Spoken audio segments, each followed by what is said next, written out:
bueno, vamos a platicar de todo lo que pues ha sucedido en las últimas horas con respecto al asilo político del exmandatario boliviano, y tenemos en la línea telefónica esta mañana al doctor Adolfo Laborde, internacionalista. Adolfo, buenos días, ¿cómo te va? ¿Qué tal?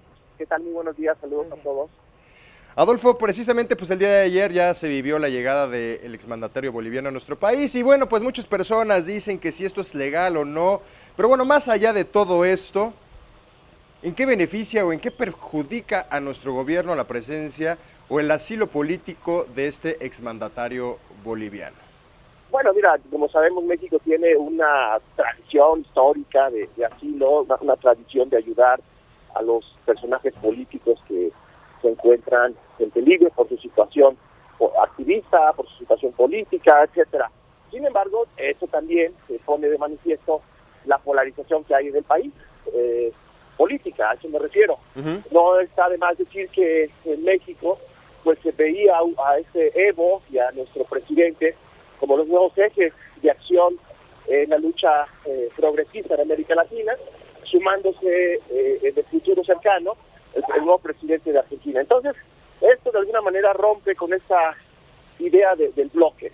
¿Y cómo afecta a México? Bueno, pues es la presencia incómoda, ¿no? Habrá muchas críticas, no solamente en el contexto de la política interna, sino también en el contexto de la relación con Estados Unidos, porque con ellos llevamos una intensa relación económica, pero en este caso ya ha habido algunas discrepancias en el seno de la OEA el día de ayer. Oye, ¿qué mensaje es el que manda el gobierno mexicano precisamente al gobierno estadounidense, pues con relación a todo esto del asilo político? Esto es un mensaje pues ambivalente, porque por un lado hemos dicho que Estados Unidos es nuestro socio estratégico, pero en lo económico, ¿no? En temas políticos ahí la relación se ha vuelto más compleja, no solamente por todo el tema migratorio que ya conocemos, sino que ahora este respaldo a Evo Morales, que está mal visto no solamente por los gobiernos de derecha o por algunos grupos de derecha en Bolivia, sino también por el Departamento de Estado y el propio presidente de los Estados Unidos en su política hacia la región. Entonces eso, por supuesto que va a traer cierto tipo de consecuencias, más aún cuando nos enfocamos en México a tratar de cerrar el TEMEC, que parece que sería la próxima semana. Sí. Hay tiempos políticos complicados en Estados Unidos y eso no abona, me parece, a que haya una buena relación política, en términos políticos con Estados Unidos. Por lo tanto, no estoy seguro si se calculó bien o si ya se sabe que no se va a firmar el TEMEC, y por eso se da paso a proteger a Evo Morales, quien ya conocemos que es un simpatizante de la 4T. Se encuentra ya Janine Áñez, ya autoproclamada allá en Bolivia. ¿Cómo serán ahora las relaciones entre pues nuestro país y Bolivia después de este pronunciamiento? Bueno, primero se debe de pasar ya a la parte jurídica, ¿no? El proceso legislativo, se tiene que aceptar la renuncia, no hay quórum, ¿no? Los diputados de Evo no están yendo, no van a ir, los senadores. Entonces van a gobernar sin esa ala, y eso va a ocasionar que se repitan pues los escenarios de polarización previos a la elección y posteriores a la elección. Entonces ahí el problema va a ser la acumulación de las diferentes tendencias en el país, saber si esta señora tiene la capacidad de cohesionar políticamente al país y si hay una integración del nuevo Congreso, porque eso tampoco se ha platicado. Como no hay elecciones, el Congreso se queda como estaba. Y la mayoría de este Congreso estaba en manos de los simpatizantes del señor Evo. Entonces, no va a haber una parálisis legislativa que de alguna manera va a ocasionar a que haya otro tipo de salidas políticas. Lo vimos ayer, ¿no? Que no había quórum. Ella dice, la nueva presidenta dice que la ley, la Constitución le permite autoproclamarse, pero bueno, eso no es lo que piensan los simpatizantes del señor Evo. De hecho, ya hay anuncios de los vocaleros y de varios sindicatos en hacer paros nacionales.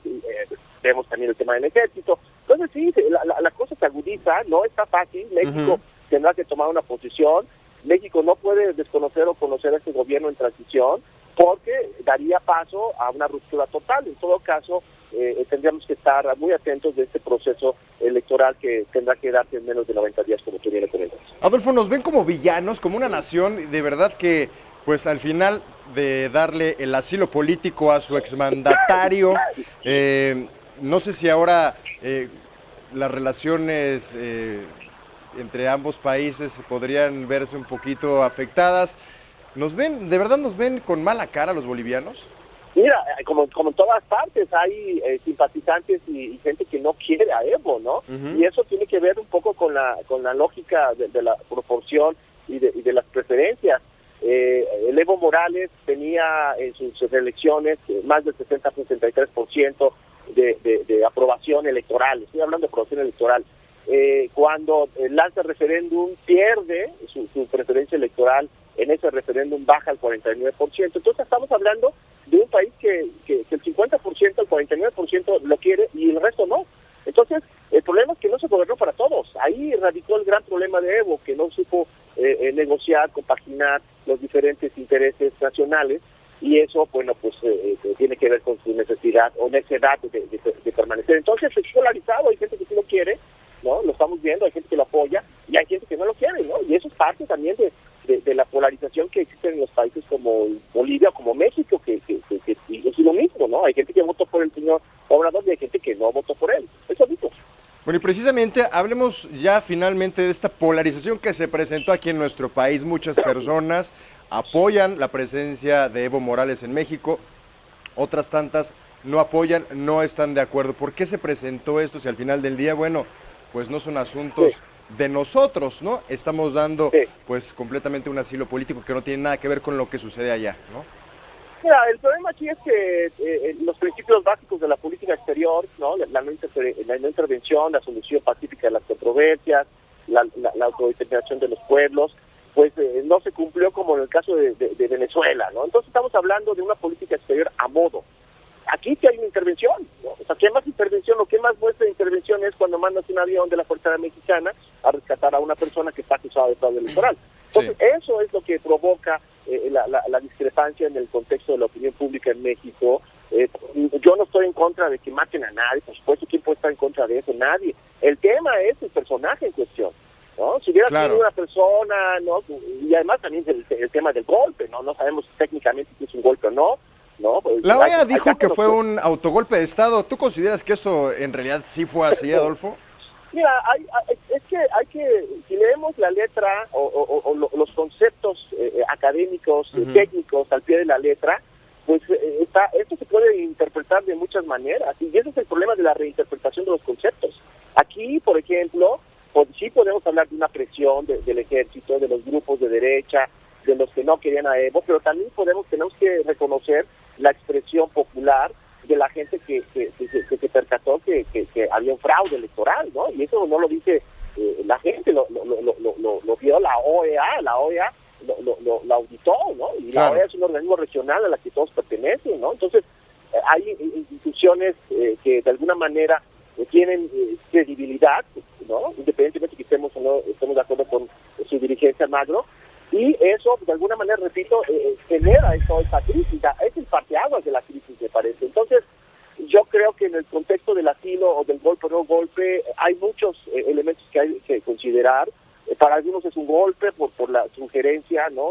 Pero para otros no técnicamente no, porque no están gobernando los militares, porque no están generando este cambio como el que conocemos en América Latina con los golpes de la década de los 70s y 80s.